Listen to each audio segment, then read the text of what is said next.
We like to believe that unexplored places are empty. But empty places have the most time to watch. They learn voices. They learn routes. They wait for someone to notice the shape forming around them. And when that happens, the story has already started. You are about to hear it. Before you hear what happened, you need context. When you stay alone in true wilderness for long stretches of time, silence stops being passive. It stops being something around you. It becomes something that presses inward. It has weight, texture. You feel it in your head, in your chest. And after a while, you start to notice every disturbance, no matter how small. My name is Andrew Cole. I worked as a wilderness ranger for a little over 10 years. Most of that time was spent in areas so remote they barely appeared on maps. No roads, no reception, no quick access in or out. One summer in 2017, I was assigned to a patrol cabin near a mountainous boundary region, far from the nearest settlement. The closest staffed outpost was more than 70 miles away. I had done this assignment before. Several weeks alone, several weeks back in civilization. It was routine. The rules were simple. One radio check every evening at 6. Emergency beacon only if there was a real problem. Enough supplies to last until weather made travel impossible. The cabin itself was minimal. One room, a stove, a table, a narrow sleeping platform attached to the wall. One window facing downhill toward a dry drainage channel. I had been there just over a week when something changed. Not suddenly, quietly. The radio did not fail. It worked exactly as it should have. That was part of the problem. Every evening at 6, I keyed the microphone and gave my status report. Outpost 9, check-in complete, no issues. They would acknowledge it, log it, end the call. On the 9th night, when I pressed the button, I heard something beneath the static. At first, I thought it was interference. Then I recognized it. Breathing. Slow. Controlled. Close. Like someone standing inches from a microphone, choosing not to speak. I released the button and tried again. The sound came back immediately. I reported it. Dispatch told me they heard nothing unusual. They suggested atmospheric conditions. Mountain terrain can distort signals. They logged the transmission and signed off. I stayed seated long after dark, staring at the radio. That night, sleep came in fragments. The next evening, the breathing returned. And the night after that, always at check-in, always underneath the static, never answering. By the 12th night, something in me shifted. Instead of reporting it, I addressed it. I told whoever was listening that the channel was restricted, that unauthorized use violated federal regulations. There was a pause. Then I heard my own words repeated back to me. Not through the radio, from outside. Same pacing, same inflection. As if my voice had been copied and played back through a cheap speaker somewhere beyond the cabin walls. I grabbed my flashlight and went to the window. There was nothing, just trees and darkness. I checked the area around the cabin. No tracks, no signs of movement, no indication anyone had been near the structure. But the voice had been close. Close enough that I could hear slight electronic distortion in it. I locked the door. That night, I left the radio powered on. Sometime after 2 a.m, it activated again. There was no voice, just sound. Fast movement, heavy footfalls, like boots striking loose rock. Then a sharp impact, metal hitting stone. Then screaming. A man's voice, raw, panicked, shouting words I could not understand. Then nothing. I contacted dispatch immediately. I told them I was receiving what sounded like a distress transmission. They told me my channel was clear. There were no other active signals in my sector. But the sound did not stop. Breathing returned.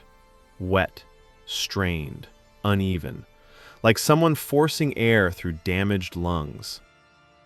I did not sleep. At first light, I packed a small kit and began searching the surrounding trails. If someone was injured, I needed to find them. I searched for most of the day. No tracks, no blood, no signs of a fall, no evidence anyone else had been there.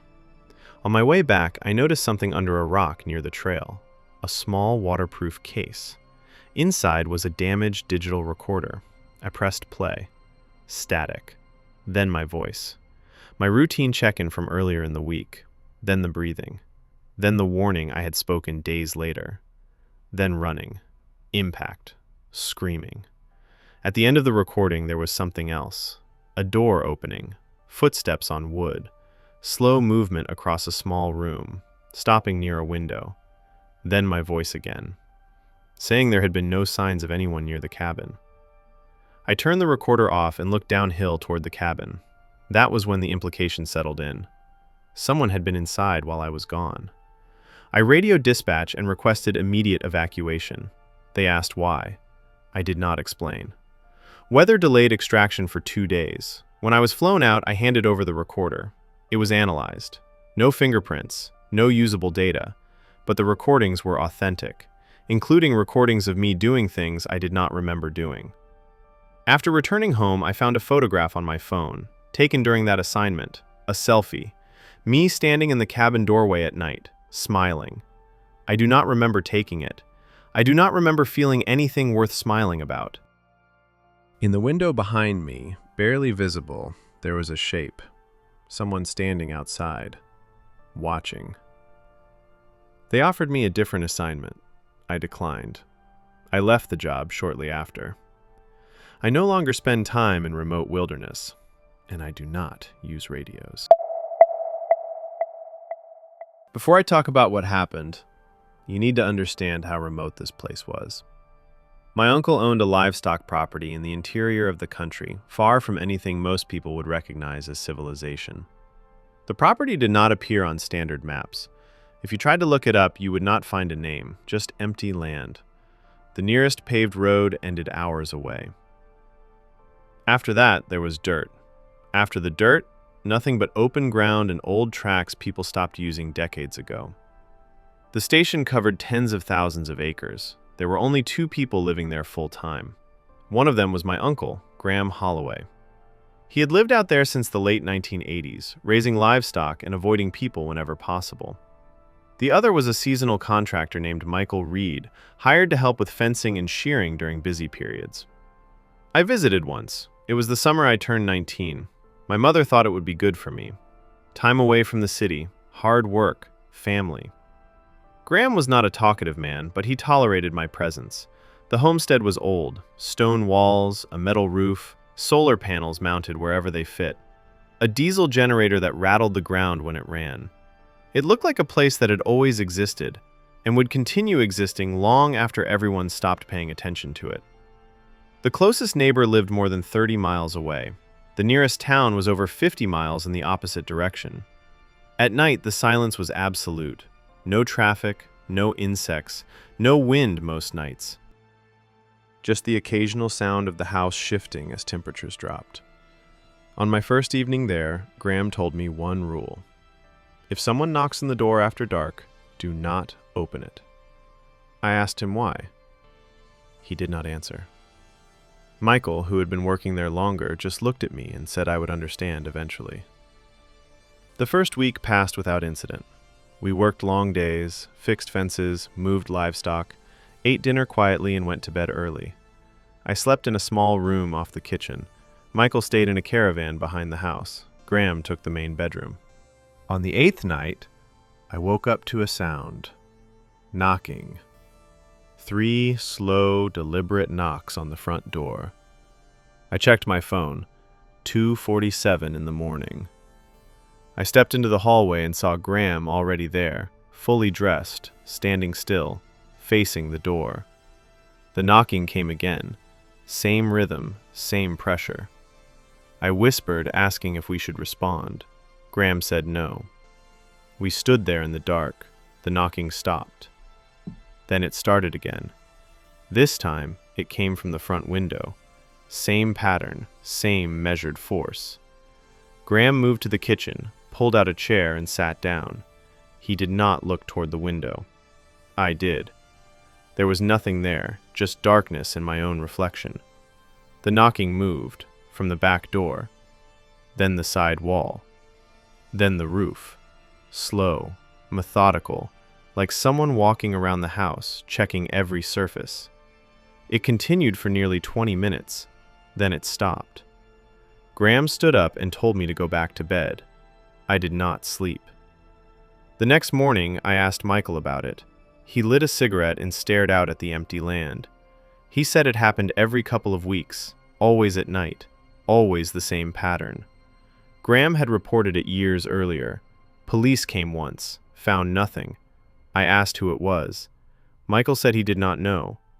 He also said he did not want to. Graham had opened the door once, years ago, middle of the night. No one was there. But the next morning they found footprints, bare footprints, small, child-sized, hundreds of them, circling the house, overlapping. No trail leading in, no trail leading out. Just circles. That was when Graham made the rule. Do not open the door. I wanted to leave after that, but I stayed. Over the next week, the knocking returned 3 more times. Each time, Graham did the same thing. Sat in the kitchen, waited. Did not acknowledge it. Each time, it eventually stopped. On my final night, I was packing my bag when I heard it again. 3 knocks. This time, they were on my bedroom window. The window was small, about chest height, covered by a thin curtain. I walked toward it slowly. The knocking came again. From the hallway, Graham told me not to touch the curtain. I froze. I pulled my hand back. The knocking stopped. Then I heard something else. A voice. Faint. High. Almost childlike. Singing. I could not make out the words, just a slow, uneven melody. It lasted less than a minute. Then silence. The next morning, I left without saying goodbye. I had been driving for about 15 miles when I pulled over and checked my phone. There was a voicemail. From my own number. Time-stamped 3:12 in the morning. I played it. Static. Then the singing. The same melody. Then a whisper. My voice. Telling someone to let me in. I never went back. Graham died 2 years later. A heart attack. Alone in the house. Michael found him days later. When the property was cleared out, they found a journal in Graham's desk. It contained dated entries going back years. Every time the knocking occurred, he logged it. Time, location, duration. The final entry was different, written the night before he died. It said only one thing. It knows my name now. The property was sold the following year. The new owners left after 4 months. No one lives there anymore. In the year 2016, I accepted a short-term contract in a remote northern region of the country. The work was environmental field research, soil sampling, water testing, wildlife observation. The company planned to evaluate the land for future use. What kind of use was never explained to me, and I did not ask. The site was extremely isolated. The closest settlement was over 100 miles away, accessible only by air. A small bush plane dropped me off beside a prefabricated research cabin with 6 weeks of supplies and a satellite phone meant strictly for emergencies. 1 worker, 1 assignment. Good pay. I had done similar contracts before. The cabin was functional and plain. Insulated walls, propane heat, a single bunk, a desk with basic lab equipment, a generator outside for electricity. A clearing around the cabin, roughly the size of a football field. Beyond that clearing was forest. Dense, old growth, the kind of trees that block light even during the day. I began work the following morning. Each day followed the same routine. Follow the GPS coordinates, hike out, collect samples, hike back, log the data. By the end of the first week, I had covered a large portion of the assigned area. That was when I noticed the tree. It was a tall spruce, easily 60 feet high. The trunk was scarred, as if something had stripped away sections of bark. I passed it once while traveling northeast. Again, a few days later, heading south. and again later while moving west. Each time, it was the same tree. I checked my GPS. The coordinates were different every time. I told myself I was mistaken. Forests are repetitive. Trees look alike. Patterns appear when you spend too long alone. On the 9th day, I photographed it. On the 10th day, I saw it again. I compared the photo to what stood in front of me. The scars matched perfectly. Even the lichen growth was identical. I stood there for a long time. Then I turned around and returned to the cabin. That night, I reviewed my GPS logs. Every sample site I had visited formed a shape. A circle. The cabin sat precisely at the center. The radius was just under 8 miles. I had not planned it. The locations were assigned by the company, supposedly randomized. I did not sleep. The next morning, I chose a direction that had no assigned sample points. Straight east. I wanted to break the pattern. I hiked for hours. And I found the tree. Same scars, same height, same markings. This time, I walked around it. Carved near the base was a symbol. A circle split by a single vertical line. The cut looked fresh. I stepped back and contacted the company. I told them I needed to leave early due to equipment issues. They told me the next extraction flight would not be available for 2 weeks. I stayed in the cabin. I did not enter the forest. On the 14th day, I woke up to find something sitting outside the door, one of my sample jars. It was filled with soil, labeled in my handwriting, marked with coordinates I had never visited. Those coordinates did not exist on my assignment. Inside the jar was a folded piece of paper. I opened it. It was a drawing, rough, made with pencil. A stick figure standing alone in a clearing. Around it, drawn between the trees, dozens of smaller figures, watching. No faces, just outlines. At the bottom, written unevenly, were the words, "They have been counting." I looked up from the page. At the edge of the clearing, just inside the tree line, something stood, human-sized, still. I watched it for several minutes. It did not move. I closed the curtains. That night, I heard footsteps, slow, deliberate, circling the cabin. I counted them, 47 full loops. At sunrise, I opened the door. There were no tracks, but the symbol was carved into the dirt in front of the steps. A circle divided by a line. I packed immediately. On the 16th day, the plane arrived. The pilot asked if the work was complete. I said yes. He asked if I had noticed anything unusual. I said no. As we lifted off, I looked down.